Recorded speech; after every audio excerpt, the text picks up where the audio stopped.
Right. ఎట్లా అన్న voting సరళి చూసిన తర్వాత అంటే కొన్ని ఏరియాలు అనూహ్యంగా ఎక్కువ జరగాల్సిన ఓటింగ్ సడన్గా పడిపోయింది, కొన్ని ఏరియాలో అసలు విపరీతమైన ఓటింగ్ పర్సెంటేజ్ నమోదైంది. అసలు ఈ అన్ని సరళిని చూస్తే ఏ పార్టీకి ఎన్ని సీట్లు వచ్చే అవకాశం ఉంది? ఏ పార్టీకి ఎన్ని సీట్లు అనేది చెప్పడం అంత చెప్పలేనటువంటి ఏ పార్టీకి ఎక్కువ ఉంటుందో కూడా చెప్పుకోవచ్చు ఉన్నటువంటి నేపథ్యంలో. వీళ్ళు అధికార పార్టీగా ఉన్నటువంటి కాంగ్రెస్ పార్టీ ఏమన్నది, మేము 14 సీట్లు గెలుస్తాం ఈసారి, 14కి ఎక్కువ అని చెప్పినటువంటి సీన్. కానీ అంత సీన్ కనిపించట్లేదు కాంగ్రెస్ పార్టీకి. ఆ సీన్ అయితే కనిపించటం లేదు. కాంగ్రెస్ పార్టీ ప్రధానంగా మహబూబ్ నగర్, చేవెళ్ళ, మల్కాజ్గిరి స్థానాల్లో, ఎందుకంటే Malkajgiri sitting CM, sitting MP, వాళ్ళ సీఎం ఉన్నటువంటి వ్యక్తి. అదేవిధంగా చేవెళ్ళ ఇన్ఛార్జ్ ఉంటే మార్చుకున్నాడు తర్వాత మధ్యలో, కానీ ఆయన in charge. Mahabubnagar own district. ఈ నియోజకవర్గాల్లో చాలా కాంగ్రెస్ పార్టీకి ఇబ్బందికరమైనటువంటి పరిస్థితి ఏర్పడింది. చాలా కీలకం. ఆ పార్టీలో ఇవి కనుక ఓడిపోతే ముఖ్యమంత్రికి చాలా ఇబ్బందికరమైనటువంటి ప్రశ్నలు తలెత్తుతాయి. కాంగ్రెస్ పార్టీకి అనుకూలంగా కూడా ఉన్నాయి. నల్గొండ అనేది కాంగ్రెస్ పార్టీకి అనుకూలంగా ఉంది. నల్గొండ పార్లమెంట్ కాన్స్టిట్యున్సీ ఇవి. నల్గొండ, ఖమ్మం జిల్లాలో కాంగ్రెస్ పార్టీ కనుక గెలిచి వాళ్ళకు సంబంధించినటువంటి ఇప్పుడు ముఖ్యమంత్రి ప్రాతినిధ్యం వహిస్తున్నటువంటి నియోజకవర్గము, జిల్లాలో ఉన్న పార్లమెంట్ నియోజకవర్గాలు ఓడిపోతే మాత్రం కాంగ్రెస్ పార్టీలో వితిన్ ద పార్టీలోనే ప్రశ్న మొదలవుతుంది సహజ సిద్ధంగా. కాంగ్రెస్ పార్టీ ఏంటంటే ఎక్కడైనా ప్రజాస్వామ్యంలో ప్రజాబలం ముఖ్యమండి. అంతే. ప్రజాబలము పలానా పార్టీకి పలానా వ్యక్తికి లేదు అని తెలిసిన తర్వాత రాజకీయాలు ఒక్క తీరుగా ఉండవు. ప్రజాస్వామ్యంలో, భారతదేశం లాంటి ప్రజాస్వామ్యంలో ఉన్నటువంటి వ్యవస్థలో ప్రజాబలమే హక్కు. ప్రజాబలంతోనే ఏదైనా స్ట్రాంగ్గా ఉంటారు. ప్రజాబలం లేదు. రెండోసారి కేసీఆర్కి 88 స్థానాలతో ప్రజాబలంతో రావడంతో వాల్యూ కూడా ఎక్కువ పెరిగినటువంటి నేపథ్యం, స్టేచర్ కూడా మరింత పెరిగినటువంటి. నీకు ఇక్కడ ప్రజాబలం లేదు అని తెలిసిన తర్వాత నీకు వితిన్ ద పార్టీలో రాజకీయ పార్టీ లాగా అవుట్ ఆఫ్ ద ఉన్నటువంటి రాజకీయ పార్టీలు కూడా ఆగే ముచ్చటే ఉండదు. అదేనా ఇప్పుడు ఈ ఎలక్షన్ సరళి ఒకసారి చూసుకుంటే మొత్తం కాంగ్రెస్కి సంబంధించిన దానికంటే బీజేపీకి ఎక్కువ గ్రాఫ్ పెరిగింది సార్. గణనీయమైన ఓట్ షేర్ తీసుకోబోతుంది బీజేపీ అని చెప్పేసి అంటున్నారు. నిజమెంత? ఓట్ షేర్ పెరిగే అవకాశం ఉన్నది బీజేపీ, కానీ ఎన్ని సీట్లు వస్తాయో చెప్పలేదు. ఎందుకంటే టాక్ జరిగినటువంటిది ఏంటంటే యూత్ కొన్ని ఇప్పుడు నల్గొండ, ఖమ్మం, అదేవిధంగా భువనగిరి పార్లమెంటు కావచ్చు, ఇటు కొన్ని చోట్ల హైదరాబాద్, దక్షిణ తెలంగాణ ప్రాంతంలో యూత్ మొగ్గినట్టు కనిపిస్తుంది. కానీ ఈ యూత్ బీజేపీ వైపు మొగ్గినట్టు కనిపిస్తుంది. అదే ఈ యూత్ ఏంటంటే మన అసెంబ్లీ ఎన్నికల్లో కూడా వీళ్ళు ఏంది కాంగ్రెస్కి వేసినటువంటి వాళ్ళు. ఈ అసెంబ్లీ ఎన్నికల్లో యూత్ బీఆర్ఎస్కు వ్యతిరేకంగా కాంగ్రెస్కి వేసినటువంటి వాళ్ళు.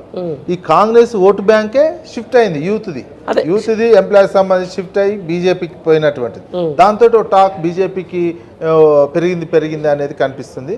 అయితే ఈ ఓట్ బ్యాంకు పోయిన నేపథ్యంలో ఎన్ని సీట్లు వస్తాయి ఏంటి అనేది మాత్రం రిజల్ట్ చూస్తేనే తెలుస్తుంది తప్ప మిగతా తెలియదు. ఇంకోటి రైతాంగము, పెన్షనర్లు, మహిళలు గతంలో కాంగ్రెస్కి అనుకూలంగా వేసినటువంటి ఈ సెక్షన్లో మెజారిటీ సెక్షన్ మాత్రం బీఆర్ఎస్ వైపు మొగ్గిర్రు. కారణం ఏంటంటే వీళ్ళ అనుభవంలో వచ్చింది. వీళ్ళ ప్రధానమైనటువంటిది పెన్షన్ ఒక మంత్ ఎగ్గొట్టినటువంటిది ఉన్నది. పెన్షన్ 4,000 రాలేదు పెన్షనర్లు. మహిళలకు 2,500 ఇస్తాను 2,500 ఇవ్వలేదు. అదే రైతాంగానికి రైతు బంధుకు సంబంధించిన అనుమానాలు మొదలైనవి. ఫస్ట్ 2 ఎకరాలు 3 ఎకరాలకు కూడా లేట్ అయింది. కానీ భవిష్యత్తులో రైతు బంధు ఇస్తాడో ఇవ్వడో దీన్ని ప్రశ్నించేటువంటి ఒక ప్రధానమైన స్ట్రాంగ్ ప్రతిపక్షం ఉంటే మనకు వస్తుంది అనే ఒక ఆలోచన మాత్రం రైతాంగంలో మొదలైంది. వాళ్ళు రైతాంగం కూడా ఈసారి బయటపడలేదు. పోయినసారి ఎలక్షన్లో కొంతమంది బయటపడ్డప్పుడు సైలెంట్గా ఓటేశారు. వితిన్ ద కాంగ్రెస్ పార్టీలో ఉన్నప్పటికీ వాళ్ళు కూడా కాంగ్రెస్ పార్టీకి వేసింది అనేది అయితే డౌట్ఫుల్గానే ఉంది.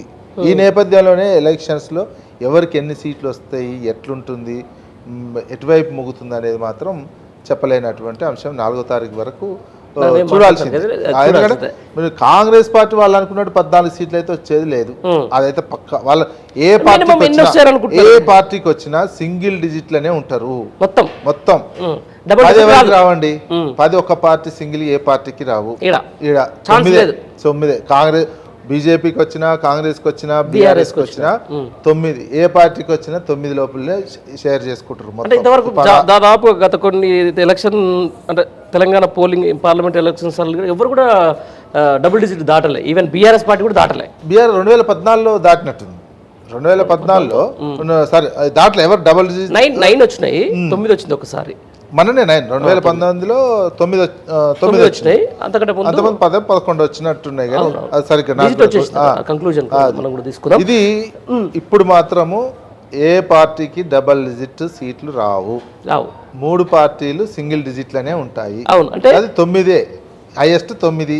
ఎవరికి 9 వస్తాయో, ఎవరికి 8 వస్తాయో, ఎవరికి 5 వస్తాయో, ఎవరికి 1 వస్తుందో, ఎవరికి 2 వస్తుందో అవన్నీ ఎలక్షన్లో చూడాల్సింది.